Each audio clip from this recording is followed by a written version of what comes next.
Good morning. Welcome to part 3 of the drive into work on Tuesday, March 7th, 2023. I really got nothing to talk about. I was running out of content at the end of part number 2. And now we're part number 3. And I have even less to talk about, and I'm tired. I have a stomach ache. My foot hurts. Blah, blah, blah. My boss called out sick. That's not a good thing. Ah!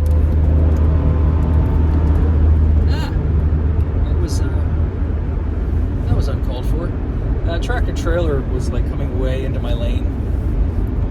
Had to gunite.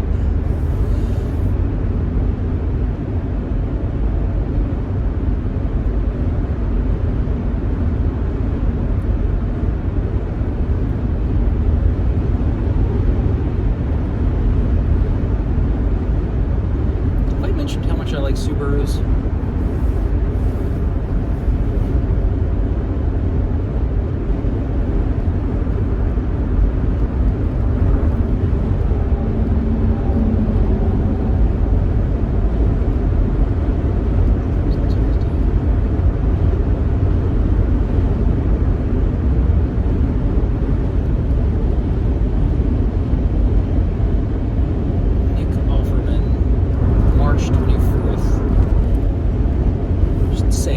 So I can look at this later and remember when he's going to be there.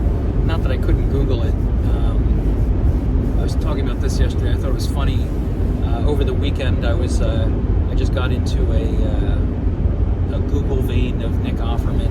I was watching, Best of Parks and Recreation, Best of Nick Offerman on Parks and Recreation, and watching him on various shows. The Hot Wing show, First We Feast. I talked about this yesterday, I know. But it was just funny. On the drive home, I saw a billboard that said the same thing, Nick Offerman. I didn't realize until this past weekend that he was also a stand-up comedian. I thought he was just an actor. But apparently he does a stand-up routine.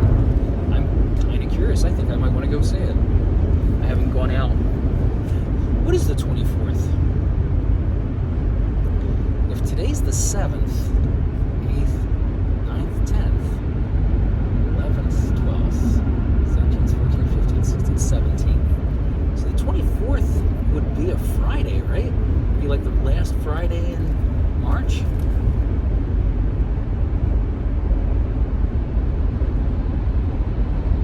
Doesn't sound right. Did I do that right? Today's the 7th. 8th, 9th, 10th.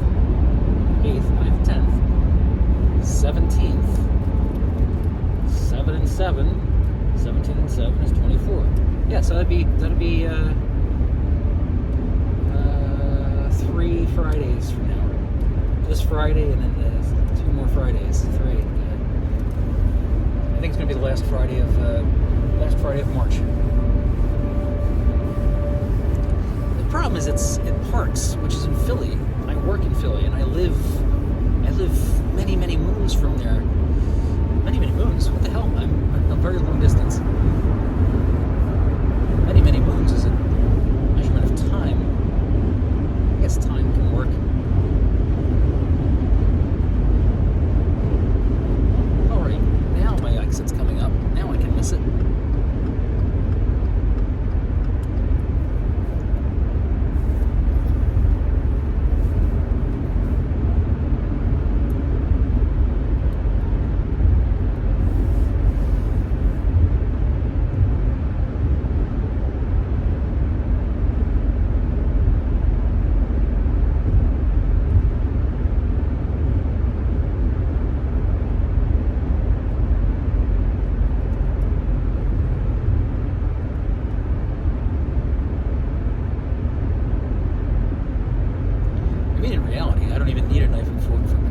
A spoon. I could eat a potato with a spoon.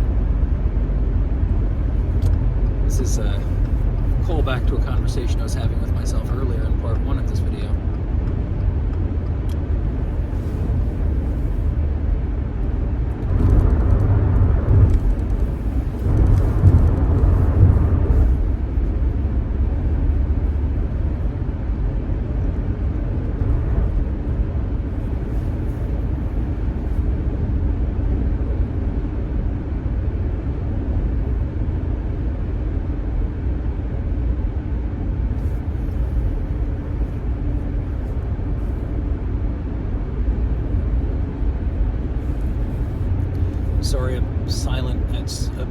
stuff going through my head and I don't want to say work stuff out loud.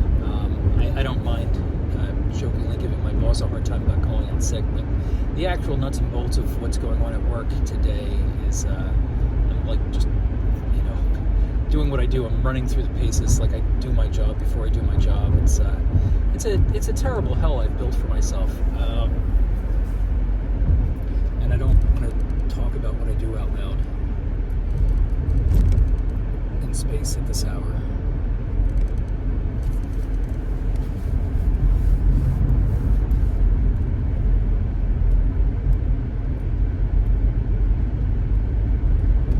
In a lot of ways, the show Firefly was a lot like Futurama. I mean, a lot of what they did was just delivery work. They weren't really pirates. I mean, they did do some, what do you call it? Scavenging. But a lot of the episodes, I mean, other than the train robbery, they were delivering things.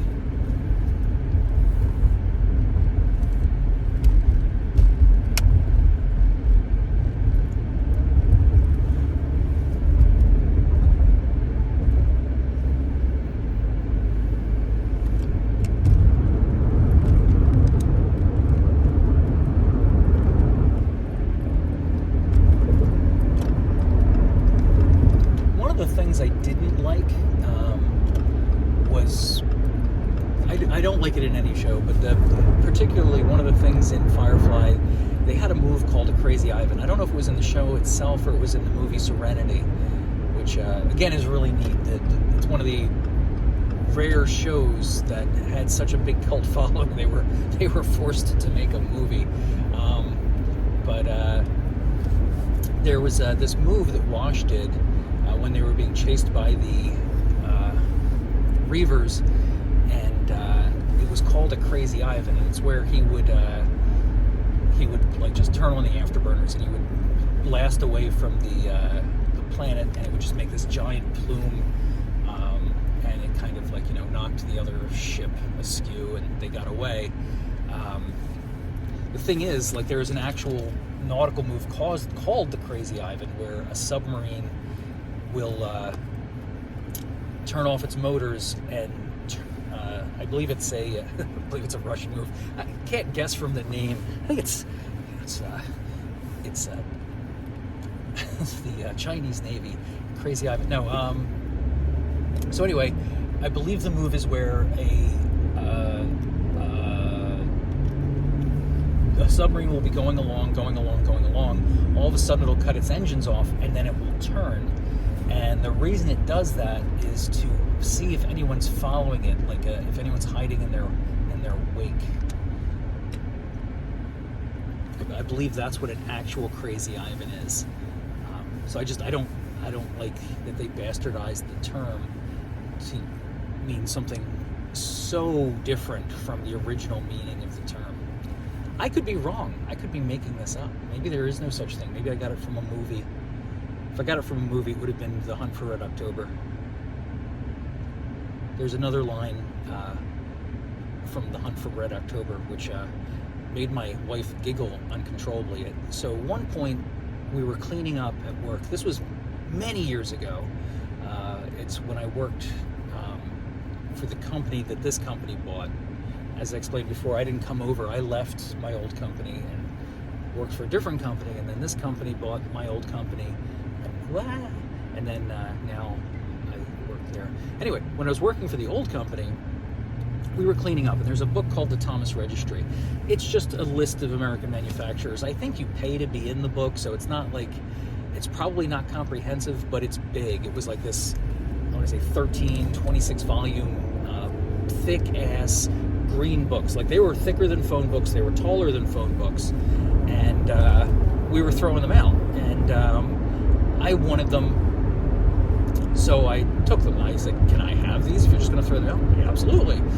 Anything get rid of. So, I load up my car, and I think at the time, I don't remember if I had the Malibu or the Nova. I want to say, I'm gonna guess I had the Nova. So I'm going to say it was a 76 Nova at the time. And these books weighed a lot. Like I said, they were thick. They were thicker than phone books. They were hardcover. They were taller than phone books. They were deeper than phone books. These were just like monolithic books. And there was an entire encyclopedia of them. I loaded them all into my car. They filled my car. I know I filled the entire back seat. I'm not sure if I had them stacked in the trunk as well. I eventually threw them out. I was living in an apartment and I needed to clean up. And there's a lot of stuff I regret throwing out over the years. But anyway, I'm driving and I'm talking to my wife on my, I think at the time I had one of those bag cell phones, like one of the first cell phones. And how does this relate back to Red October, Chris? No, we'll get there. We're almost there right now. So I'm talking to my wife, and I'm trying to drive the car, and I'm taking these turns, and the car is weighted down so bad. And I said, "This thing handles like a pig," which is a line I got from The Hunt for Red October. And my wife just started laughing. She's still laughing. To this day, she's still laughing about that. She's in the corner giggling. Handles like a pig.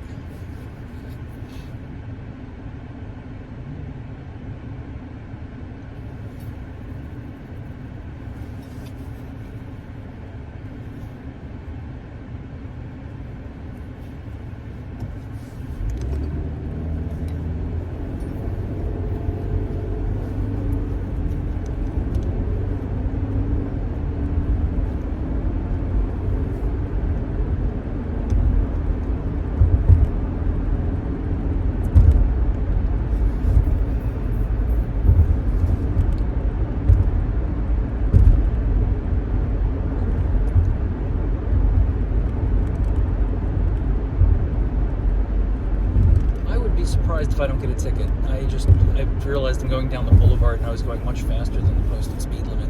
And I know they have red light cameras, so I probably just got nabbed.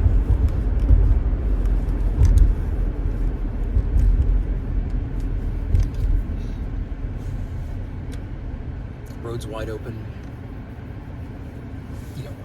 Now there's a sign that says speed kills. Speed limit 45 miles an hour. Yeah, I'm probably boned. I'm going to get a speeding ticket.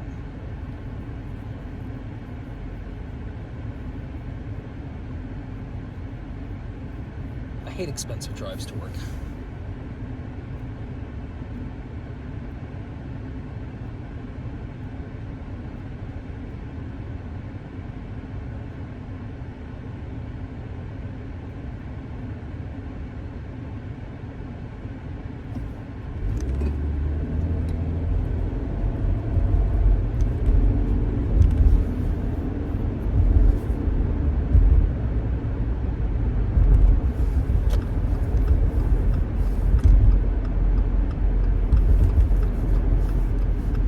I was wrong about 14 minutes because we're coming up at the 14-minute mark now. I mean, I could just end it and say, oh, wow, I was right. Like exactly 14 minutes. What an incredible estimating job. But no, I can hang out a little longer. Not that I have anything to say. I can just hang out a little longer. Can you?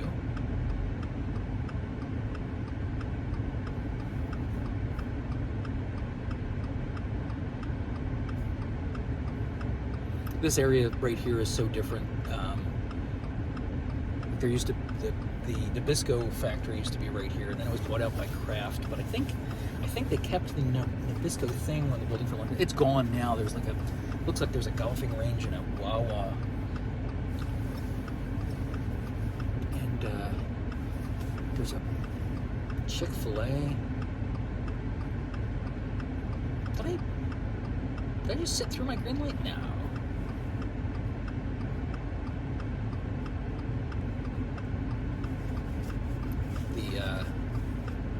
The Route 1 diner, which had over 1,000 names over the past few years, is now a car dealership.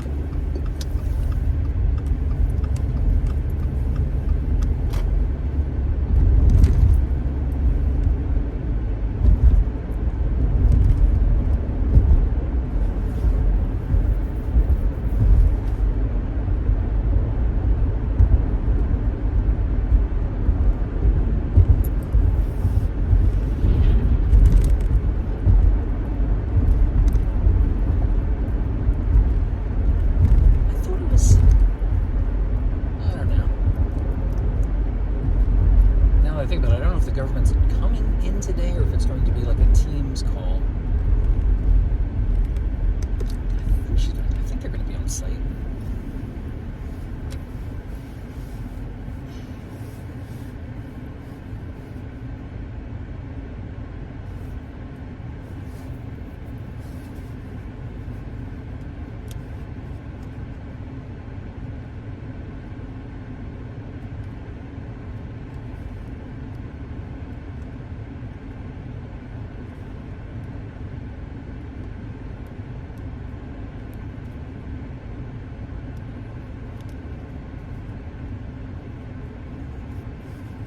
It's important that I be silent while I'm sitting at a red light. I have no idea what that was about.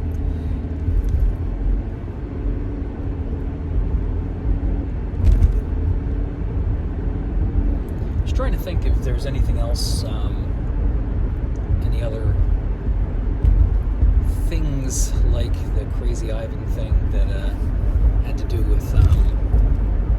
Because I watched it a lot. There was only so many episodes. I don't even know if there were 13 episodes of it, but I thought it was a really good show. I like the characters. I think a lot of people are that way. I mean, it has a cult following. I don't know how actually popular it was. I mean, you got the boisterous fans, but how large a segment of society is that? How many people actually saw the show?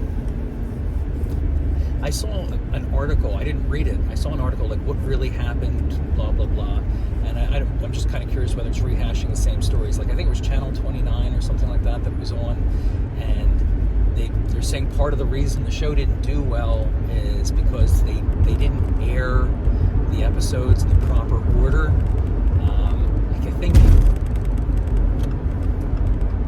I think the first episode they showed was maybe the train robbery episode. So I can understand, like, if you've never seen it before, that, like, out of context, that might not be the best episode to show first. It's just, you're already leaning on some established character traits that I think you build up to in the first couple episodes. What do I know? I have to end this. I'm sorry. Have a wonderful day.